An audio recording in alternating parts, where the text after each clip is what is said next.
বন্ধু, আজকে একটি স্বাস্থ্য বিষয়ক ব্লগ করব। আপনারা জানেন যে বর্ষাকাল পড়ে গেছে, যদিও বৃষ্টি সেভাবে হচ্ছে না, কিন্তু ঋতুটা চলছে বর্ষাকাল। তো বর্ষাকাল পড়ে যাওয়া মানেই তার সাথে পাল্লা দিয়ে বিভিন্ন রোগের প্রাদুর্ভাব দেখা যায়। সেটা জন্ডিস বলুন, বিভিন্ন পেটের রোগ বলুন, বা বাচ্চাদের বিভিন্ন রকম রোগ বলুন। বেশিরভাগ ক্ষেত্রে জন্ডিসটা বেশি দেখতে পাওয়া যায়। তো এই যে নানা রকম যে আমরা ট্রিটমেন্ট করছি আমাদের রোগের উপর, কিন্তু আপনারা জানেন যে আমাদের আশেপাশে এমন একটি গাছ আছে যেটাকে আমরা সঠিকভাবে ব্যবহার যদি করি তাহলে লাখ লাখ টাকা আমাদের বেঁচে যেতে পারে।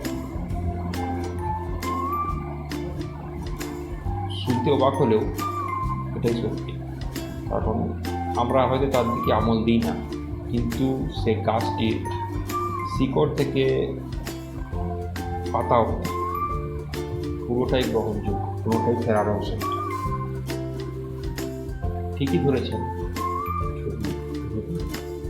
যে এটা নিম গাছ। এটা আমাদের আশেপাশে যত্রতত্র আমরা তাকে দেখতে পাই, কিন্তু অবহেলার ছেলে সে বেড়ে ওঠে। তাকে আমরা প্রয়োজন হয়তো এখন আয়ুর্বেদিক যুগে, এখন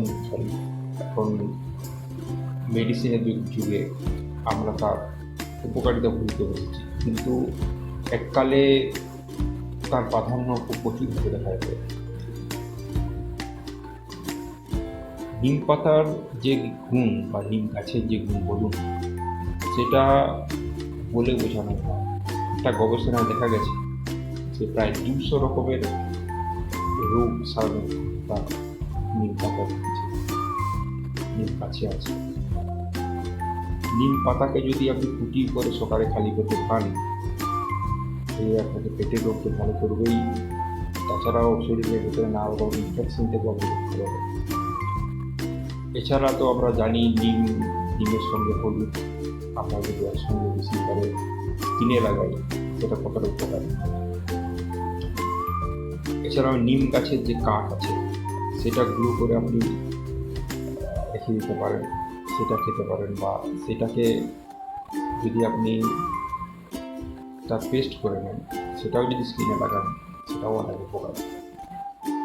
নিম দাঁতন, সেটা তো আমরা জানি যে ক্ষেত্রে কত উপকার। নিমের ছাল, সেটাও আমরা কুটি করে ফেলে শরীরের পক্ষে অনেকটা কাজ দেয়, নানা রকম ইনফেকশন থেকে আমরা রক্ষা পেতে পারি। নিম শিকড়ও তাই করতে পারে। নিমের যে ফল হয়, সেখান থেকে যে তেল পাওয়া যায়, নিম তেল, সেই তেল আমাদের নানা রকম স্কিনের ইনফেকশন বলুন, খরা বলুন, সেই সকল ক্ষেত্রে দারুণ উপকারী। তো নিম গাছের কোনো অংশটাই পরিত্যক্ত না।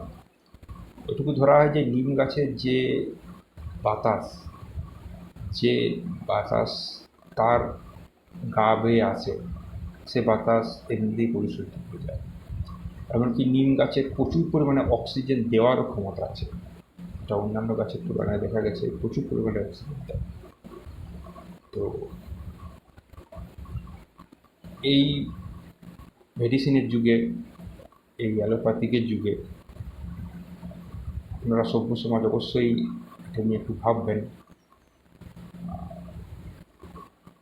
যদি আমরা নিয়মিত যদি এর দিকে একটু লক্ষ্য রাখি, বা এর যে গুণাগুণ আছে এগুলো যদি সত্যিই আমরা কাজে লাগাই, তাহলে অবশ্যই আমরা লাখ লাখ টাকা চিকিৎসার হাত থেকে রক্ষা পাবো।